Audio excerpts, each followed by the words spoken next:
Welcome to the Cheating Secrets channel. We hope you enjoy today's story. The woman wants a trial separation. Her husband is trying to cope with it as best he can. Everything was obvious as soon as I entered the hallway. Something was upsetting Darla. She stood in the living room, wringing her hands and shifting her weight from foot to foot. I had seen her do this often enough in our 24 years of marriage to recognize trouble brewing. Darla returned home from work at the dental clinic half an hour before me. Usually, she would use this time to start dinner and change clothes. Today, however, she was in her work attire, and no pleasant smells wafted from the kitchen. When Darla deviated from her routine, something was amiss. "Dick, we need to talk," she began nervously. "Of course, dear," I replied softly, sinking into the chair. Now the ball was in her court. "What's wrong?" "I don't have an easy way to tell you this, Dick, so I'll just blurt it out. I want a separation and possibly a divorce," she boldly stated. "I think a trial separation will be better, but with an understanding that it may lead to divorce in the future." "All right, dear," I calmly replied. "I'll pack my things immediately." As I got up and headed towards our bedroom, I noticed Darla's jaw almost hitting the floor. I suppose she expected more discussion and questions from me. Throughout our marriage, I never ceased to find pleasure in reacting to situations differently than Darla anticipated. And to this day, she remains surprised. She was the predictable one, not me. If my immediate acceptance of her desire for a separation caught her off guard, my return to the living room less than a minute later with two large and fully packed suitcases by the door made her stagger. I placed the luggage by the door, pulled a piece of paper from my pocket, and handed it to Darla. "Here's my new address and phone number. You can still reach me on my mobile. I have only one requirement regarding our separation. If you engage in any sexual activity with anyone other than me, we will immediately proceed with divorce. If you're just trying to find yourself, as they say, we can reconsider when you've done that. I'm not okay with just a few times of casual sex with no consequences or repercussions, and then allowing you to decide you want me back," I warned. "One strike and you're out." Before Darla could speak, I pulled out my cell phone and dialed a number. Becky. "This is Dick. I was wondering if you'd like to meet me for dinner on Friday?" I asked. "You know the answer, Dick." Becky laughed. "I'll be there with bells on, but I might forget the lingerie." I chuckled, hung up the phone, opened the door, and grabbed my suitcases. I left Darla stunned and silent in the living room as I safely walked down the path to my car. Although it wasn't a fancy dinner, Becky and I enjoyed a good steak before heading back to my apartment. She had just brought me to my third orgasm when the phone rang on the bed. Holding me in her cozy love nest, Becky leaned over and picked up the receiver. "Hello?" she answered, holding her breath. "Darla? Can he call you back in a few minutes? He's a bit tied up right now, and he needs to relax a little. But I think I can help him unwind. Be a dear and give him half an hour, or, just in case the train arrives at the station a bit later than I expect, would that be all right?" With those words, Becky hung up the phone and with renewed energy began to work on me again. I continued to squeeze her bouncing breasts as she worked to take me where I so desperately needed to go. "Damn!" she exclaimed. I never realized how arousing it is to talk to a woman when her husband's big tool is inside me. I think I'm about to enjoy it again. This time, I joined Becky in the finale. I waited a few minutes for my heartbeat to return to normal, and Becky hurried off me. Then I leaned over to the phone and dialed the number that had been mine hours ago, my home number. "Hello," Darla practically shouted, answering even before the first ring ended. "Is that you, Dick?" "Yes, it's me, Darla. Sorry, I couldn't reach the phone when you called, but I called you back as soon as I was free," I replied more than a little spontaneously. "What the hell is going on, Dick?" demanded Darla. "You had a place to stop already, and your bags were packed even before I told you I wanted a separation. Then I call your number to discuss our situation, and this bitch answers my calls. She almost admitted she's riding you right now. Let's just say I didn't want to be caught with my pants down this afternoon when you decided to tell me about your desire to separate. Being caught in the act a few minutes ago was far less pleasant. Becky's not a bitch, really? At least, I don't think so, I chuckled, stroking her smooth backside. I think I could have asked her about it if it's important for decision-making, whether we reconcile or not. You bastard, Darla exclaimed. You told me we wouldn't have sex with anyone while we're separated. This is just a test. This isn't quite what I said, Darla, I objected. I told you that if you have sex with anyone else, we're definitely getting divorced. I never said anything about not having sex myself. You're a real piece of shit, Darla snapped. How do you think you can play by different rules or even dictate them? If you can go out and have sex with some bitch, I damn well have the right to sex too. What's good for the goose is good for the gander, and all that, dick. Of course you can, Darla. I'm just telling you that it will lead to our divorce. I won't be a hypocrite, I declared. Then we should get divorced because you slept with that slut, right? Darla asked. I think we should file for divorce Monday morning. That seems fair, doesn't it? Not quite, Darla. Here's my take. You decided we should split. That meant you deprived me of my sexual partner against my will. You did this of your own volition. That's a huge difference. Plus, I told you earlier that we'd split if you had sex with anyone else. You never told me anything like that. Finally, despite all that's been said, you still have every right to file for divorce. If you want to, go ahead. It's that simple, I concluded. But I'm not sure I want a divorce, Dick. I just want some time apart to think about certain things, Darla insisted. Then there's no problem. We're separated. You have what you want, I concluded. But you can sleep with that crap, and I can't have sex, or you'll divorce me. That's unfair. Darla protested. Darla, I didn't ask for a separation. I didn't want this. I wanted to have my life and my wife just the way they were. Almost. You took that away from me as a result of this separation. I want to say that I'm not going to go without sex because you have some chip on your shoulder. If it makes you happy, you can come here 3 or 4 nights a week, and I'll engage in sex with you. By the way, I don't plan on sleeping with every woman who could convince me to get into bed with her, I reasoned. And what kind of separation is this, Dick? I've never heard of a husband getting separated and the woman allowing the man to have sex with her just to keep him around. That wouldn't even be a separation, right? Darla demanded clarity. I haven't read the separation manual yet, Darla. I see now that I need to be more precise here. If you still decide to come and force me to sleep with you, be prepared for that. I'm firmly convinced that I won't allow your separation idea to limit my sexual appetite, as our marriage already did. Now I understand and openly admit that I enjoy all these various sexual positions and actions.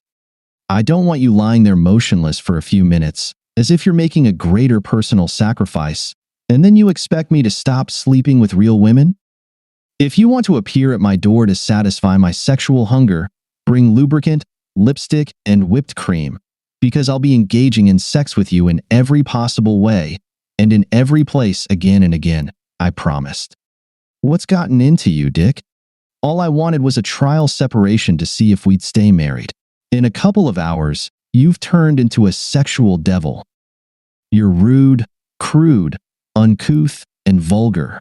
You've picked up somewhere and apparently slept with this trash to hell and back. You've probably been having sex behind my back for years. Rubbish. I never cheated on you and never asked for a separation. I'm just trying to find myself. Right now, I found myself with a woman with a big chest who's trying to caress me. We can talk again tomorrow? I joked, hanging up. Wow.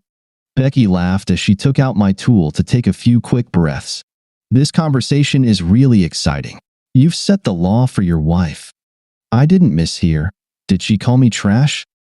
I've always been an observant person. It came naturally and was useful in many situations. It prevented many surprises that constantly befuddled most people.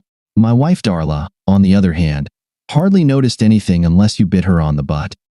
Darla was very enthusiastic about a new dentist who came to the clinic where she worked.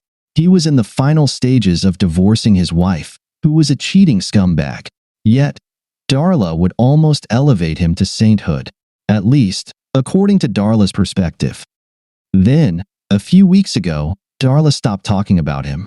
Any questions I asked were deflected. It was as if this new guy had fallen off the planet. Darla's silence on the matter intrigued me more than her constant chatter. Our phone was tapped, conversations were recorded, and her emails were forwarded to me. I hired a private investigator to find out what he could about the situation. Judging by all the evidence, a clear picture of seduction emerged. Dr. Burns, as he was called professionally, tried to get into Darla's pants. He was getting divorced because he did the same thing at his previous clinic. There were even a couple of his old patients who were close to accusing him of ethical violations. The guy was a scumbag. To Darla's credit, she managed to resist. She refused to cheat on her husband and end the marriage. That's when Burns started pushing her towards a divorce. He claimed that Darla wouldn't cheat if she were separated and had sex with him. Therefore, it was necessary for me to sternly warn Darla about having sex with anyone other than me. If she cared about staying married to me, she would have to prevent that jerk from taking off his pants. Becky had been my coworker for only a few months, but we had become close friends. She was a widow and had recently been transferred to the West Coast to be closer to her daughter and grandchildren. When I explained my family problems with Darla to her and my plan to escalate the situation to a critical point, Becky quickly volunteered to be the other woman. Reading Darla's emails and listening to her phone calls, I learned that she was planning to announce the idea of a trial separation on Friday afternoon. It was easy for me to go home for lunch and pack a couple of suitcases. Then I moved into Becky's apartment since she had 2 months left on her lease. On Monday afternoon, she would fly to the West Coast, so we spent the entire weekend having sex like monkeys. I continued observing Darla. Seriously, I would have dumped her on the side of the road if she even pleased Burns. I was a faithful husband and a devoted father to our son and daughter. They had graduated from the local university and had good jobs in neighboring states. I wasn't going to be a cheater or some womanizer. I decided that if Darla wanted me back, she would have to convince me it was worth it. I wasn't going to beg her. Even if we managed to stay a married couple, the status quo wouldn't return anyway. I wanted more from my marriage than pity sex once every couple of weeks. I wanted a woman who was willing to meet my desires and sometimes even raise the stakes. I wasn't going back to a monk's life. I had just reached my apartment after dropping off Becky at the airport when someone knocked on my door. I was more than surprised to find Darla standing there, crying. I escorted her into the apartment and sat her down on the couch. I sat next to her and waited for her to speak. It took a couple of minutes, but eventually, she composed herself and told me what was bothering her. "Dick, I've been so stupid. It probably won't surprise you when I say that Dr. Burns has been persistently hitting on me for the past few weeks. You seem to know more about who I am than I do. He convinced me to ask you for a trial separation so we could have sex," Darla confessed. "He told me that if we were separated, it wouldn't be considered cheating, and that you would even treat me better when I decide to take you back. Everything went completely off script. You were ready, your bags were packed, a place to stay, and even to sleep with some scumbag. It was all set. And then I come up with my brilliant idea. I'll never understand this, it seems, but I've been thinking so much about what I'll do. But I should have known you would outsmart me by light years.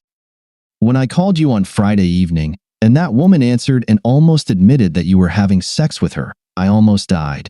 Then, when you called back, I knew you had just finished doing it with her. It's horribly painful, Dick." Darla sobbed. "I spent the entire weekend thinking about what you said. I gradually realized that you honestly outlined the situation for me. I was the one asking for a separation, not you. I planned to spend a few nights having sex with Ed Burns, and then I would have let you crawl back home. You would have been just an unconscious victim of my stupid scheme." Darla wasn't the sharpest tool in the shed, but she was always honest and open.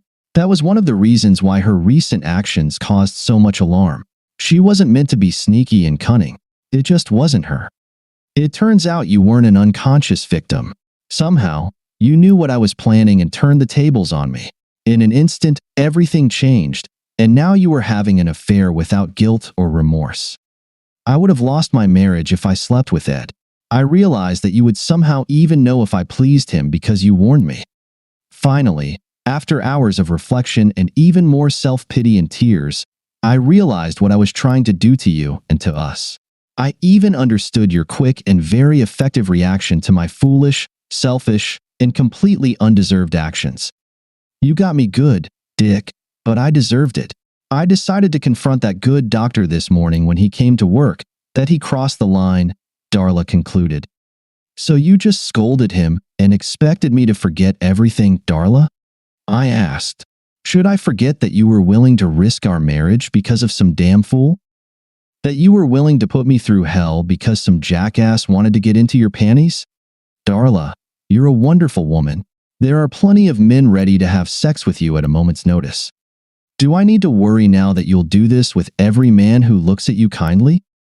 No, Dick, I didn't get rid of Burns this morning. When he arrived, a couple of police officers were waiting for him in the parking lot. He was arrested and charged with rape and who knows what else.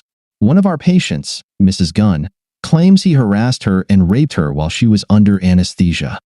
The investigation prompted a couple more women to come forward with allegations of inappropriate behavior on his part. He's in deep trouble, Darla grimly smirked. He's a piece of shit, and I risked everything for him, Dick. I can't say I'm surprised, Darla. It was pretty obvious to me that he was a cunning hound with the sensitivity of a street cat. Now he's out of the picture, and you think I'll forget everything? No, Dick, Darla slowly replied.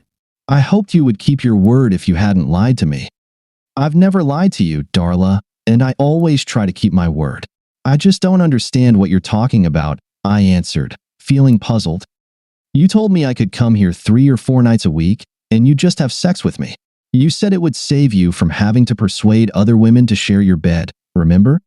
Darla asked. Yes, now I remember mentioning something like that when you brought it up, I admitted. I also told you I wouldn't go back to what we had. You'll have to actively participate, not just lie there and let me use your body. It doesn't appeal to me, especially after experiencing exhilarating and enjoyable sex, where both partners are actively trying to pleasure each other.